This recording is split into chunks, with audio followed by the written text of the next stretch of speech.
This is the AM News with me, Kemini Nyamani Amanana. First story. Several fuel stations have run out of petrol in parts of Accra. And reports say presently, if you visited stations in Adabraka, Ring Road, Ridge, Osukokomlimle and Dansuman, the customers are being turned away by waving a sign indicating there is no petrol.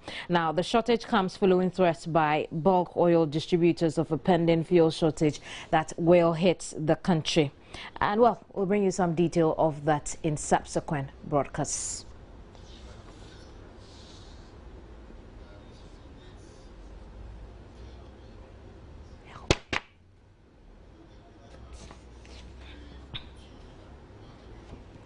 Well, now, the General Secretary of the ruling NDC, Asiedun Ketia, has condemned recent developments in the New Patriotic Party. Now, he says that is a blot on the country's democracy. To him, the scuffle at the NPP headquarters between two security detail suggests an attempt by the recently elected executive to do away with the old guard. He urged the new crop of leaders to tap the experience of the old executive rather than dismiss them. Jonathan Asari has the rest of the story. He told journalists at the headquarters of the NDC that developments within the NPP do not speak well of the country, explaining that is his interest in the matter. Why should I be talking about the goings-on within MPP and then at the MPP headquarters? My reason is simple, that Ghana has been acclaimed as an icon of multi-party democracy on the African continent. And because of that, we believe that anything that negatively impacts on that image must be a source of concern for everybody. He condemned what he describes as the house cleaning exercise being undertaken by the newly elected executive. He said, as chairman of the caucus of general secretaries of political parties and the general secretary of the ruling party, he had locals to call his opposite number in the MPP to order. When it comes to taking a decision to dismiss any or all of them, I think it must be handled with absolute caution. And that they just got up and only to be told that their replacements have come, so they should leave. If that is the case, then it is very, very wrong. He says he wants to win against a strong political party and not a weak one in the 2016 elections, and asked that the MPP put his house in order. Speaking on the upcoming internal elections of the NDC, he says the party is on course.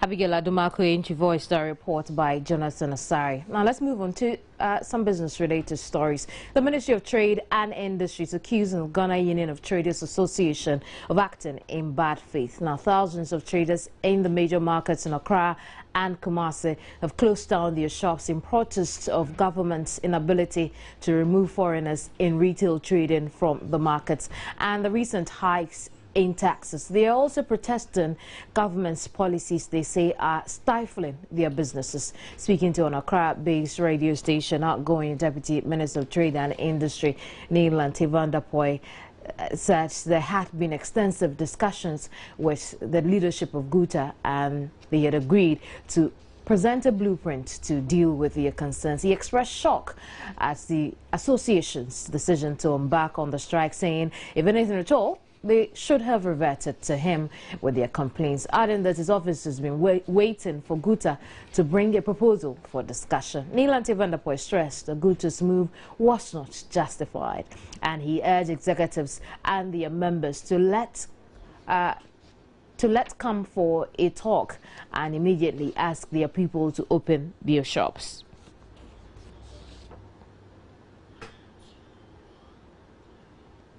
Deputy Minister for Local Government and Rural Development has denied the Abri District Assembly has been granted a 15-acre land permit to construct an assembly village. This was in its reaction to questions on the floor of Parliament about the felling of trees at the Abri Botanical Gardens. MP for Kuapim South, Osebunsu Amwa, first asked about the local government ministry's plans for the rehabilitation and upgrade of the Abri Botanical Gardens. Deputy Local Government and Rural Development Minister Emmanuel Jekum in his response indicated the ministry had already drafted a cabinet memo which, when approved, will manage all parks in the country. Obi Amwa then asked a supplementary question as to whether the ministry was aware of a 15-acre land contract which had been awarded the Kwapim South District Assembly to construct an assembly village. I want to find out from the Deputy Minister whether he is aware or whether in their scheme of things the Assembly has been granted 15 acres of land to build Assembly Village as provided in address by the District Chief Executive to the Assembly on 14th May. That 15 acres have been granted to the Assembly to build a District Assembly Village in the gardens. I'm not aware of the 15 acres that have been granted. However, if the House demands, I'll cross-check with the ministry and furnish the information back to Parliament. Assembly on 30th May 2014, which contains the statement that 15 acres has been granted to the Assembly, and indeed the President was supposed to cut a sword after the contract had been awarded for the construction of the Assembly. This is the session address. I want to table it. That I, being a member of GLOBE, an international society organization, charged to and responsible for protecting the climate and sustaining sustainable growth. Why 15 acres? 15 acres of such a biodiverse area that has a World Heritage Site will be chopped for an assembly village. And what is the meaning of an assembly village? All what I want to say is that if 15 acres are being chopped, as citizens of this country, I must be concerned. But I want to re-echo what I said earlier, that I'm not aware of 15 acres being chopped, and therefore I'll have to go and cross-check to furnish the House with that information. The Deputy Minister, who stood in for the substantive minister, also answered questions on the status of the school feeding program in the Ofinsu South District. Still in Parliament, the House has paid tribute to the late Amir and missionary in charge of the Ahmadiyya Muslim Mission, Maulvi Dr. Wahab Adam. Maulvi Dr. Wahab Adam passed on Sunday. Still in Parliament, the House has paid tribute to the late Amir and missionary in charge of the Ahmadiyya Muslim Mission, Dr. Maulvi Wahab Adam. Dr. Maulvi Wahab Adam passed on Sunday, June 22, at the Kolibi Teaching Hospital in Accra and is expected to be buried Wednesday, June 25. We'll turn attention now to one of those bizarre stories that make rounds. Now, a 60-year-old mother on Monday afternoon met her untimely death at Dinanso in the Wa municipality of the Upper West region. Let me explain that now. Mary Mabu was said to have been picking shanat with two of her colleagues when they took cover from the rains, only for the tree to be uprooted by the storm and crashing her to death. Rafiq Salam has the rest of the story.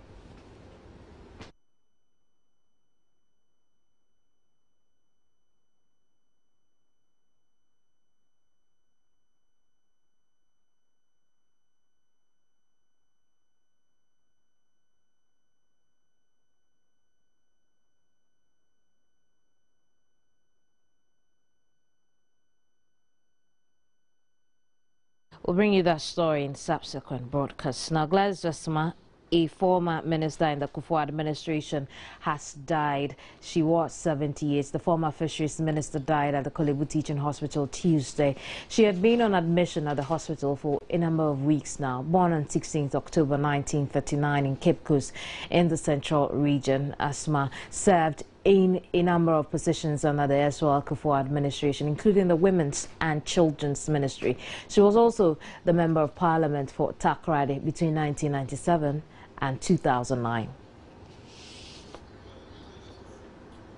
Well, finally, government says it has no choice but to succumb to the pressures from the senior national team, the Black Stars, to pay them the allowance and appearance fees in cash. So a chartered flight carrying huge sums of money is reportedly left the country. for Brazil to hand over the cash to the players. The players have threatened to boycott a trip to Brasilia as they protested the non-payment of appearance fees ahead of the crucial make-or-break match against Portugal in the ongoing FIFA World Cup on Thursday. Deputy Minister for Sports, Joseph Yamin, told Shaw News necessary arrangements have been made for bundles of cash to be flown to Brazil for onward distribution to the players. Each player is demanding $100,000.